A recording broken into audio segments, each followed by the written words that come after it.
the top 5 pause-worthy hip-hop lines, or top 5 pause-worthy hardcore rap lines ever made. Dreamers.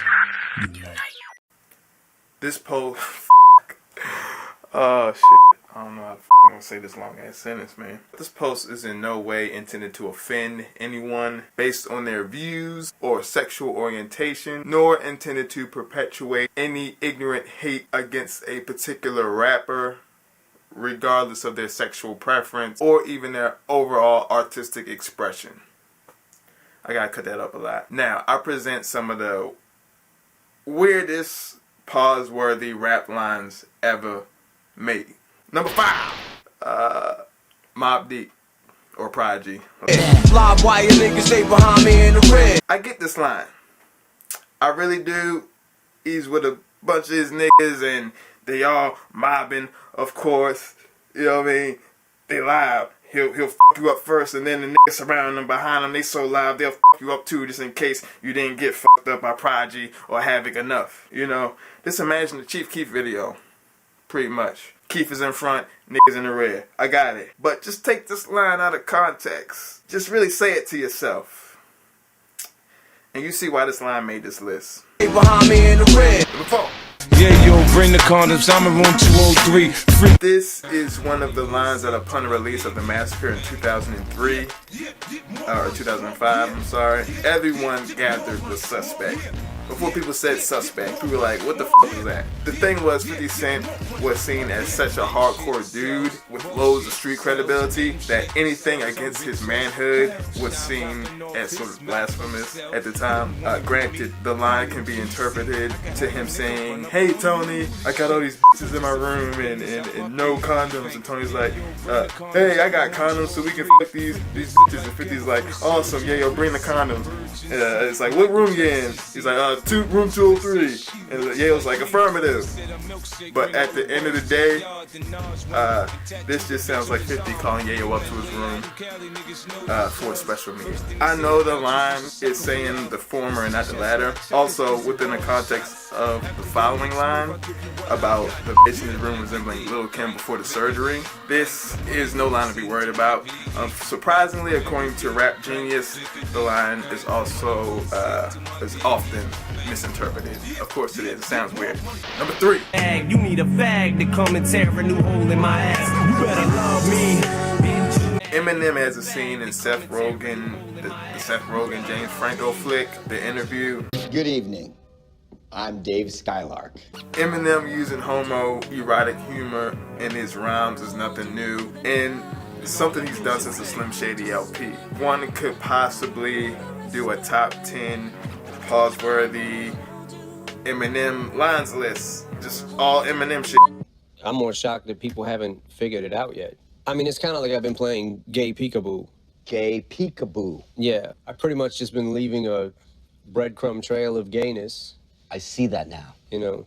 I'd actually be surprised if there wasn't already a list for that. For me, however, this particular line didn't seem like a joke, like an Eminem joke type line. It seemed like he was being very serious. And for the life of me, I still can't really understand what he means by it. I actually went to Rap Genius, and the Legion of Eminem fans online have come to the conclusion on Rap Genius that this line is a testament to his prowess as an MC. I agree. You know, good job defending your favorite rapper online. He's my favorite rapper as well. But this line is super weird. It's weird. Number 2. They know my nigga gotta fucking kidnap kids. Fuck them in they ass, throw them over the bridge. Does what? There's a great response to this line on Rap Genius that says something to the effect of Biggie needs to choose his friends better. I mean, we all know what Biggie was trying to convey with this line. His people are so ruthless, you know, they kidnap motherfuckers and dispose of them like they're nothing. You know, fuck them in the head, fuck them in the ass, fuck these motherfuckers to the kingdom of fuck them, all that. But now when you hear this line, it sounds like tales of child rape, which is bad as hell. You know, kid is like an NY New York slang for son, or dude or man or whatever. But when you say someone kidnaps minors and performs lewd acts with them, even the hardest of the hard will cringe. It just sounds fucked up nowadays. Even back then, I guess. But in the 90s, it was like, whatever, do all the kid you want. You gotta. Number 1, Cannabis. Feeling himself cause he got more cheddar than him. Well, let me tell you something, you might got more cash than me, but you ain't got the skills to eat a nigga's ass like me. And you know what Cannabis is trying to say here. He's so good, he just gets up in niggas' asses. That's just what the he does.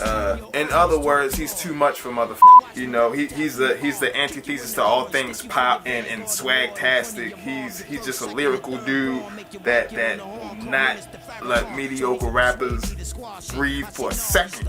You know what I mean? But when it's all said and done, man, this shit just sounds super homoerotic. It just does. Fellow listeners on Rap Genius call this line a Freudian slip, as if to say Cannabis would like to partake in the eating of another MC's nether regions. I'm gonna say that word, nether regions. While I think this is a funny sentiment, I in no way believe this to be true.